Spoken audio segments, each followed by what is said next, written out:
মাগরিবের পর বের হলাম।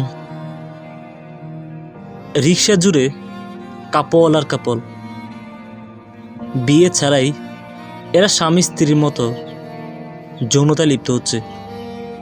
একটা জিনিস মাথায় আসে না, জবাব লাগে না, মহরানা লাগে না, বৈধতা লাগে না, জাস্ট প্রেমের অধিকারেই একটা মেয়েকে ভোগ করে যাচ্ছে। Relation running. এই মেয়েটার বাবাকে যদি প্রস্তাব দেওয়া হয় বিয়ের, তাৎক্ষণিক প্রতিক্রিয়া জ্বলে উঠবে। স্নাতক ছাড়া মেয়ের বিয়ে দেবেন না, প্রতিষ্ঠিত ছেলে ছাড়া বিয়ে দেবেন না।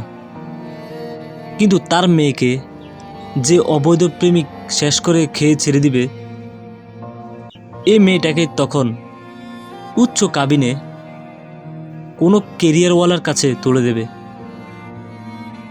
প্রেমিক প্রেমিকার অবাধ্য যৌনতা আটকায় কে? সমকামীর সংখ্যাটাও নেহাত কম না। আশেপাশে প্রচুর সমকামী দেখা যাচ্ছে। যা হোক, জাহান নামে যাক, তাতে কিছু আসে যায় না। বাস্তবতা মেনে নাও, ফ্যামিলির ট্রেডিশন মেনে নাও। বাস্তবতা যেন জাহান্নাম থেকেও কঠিন।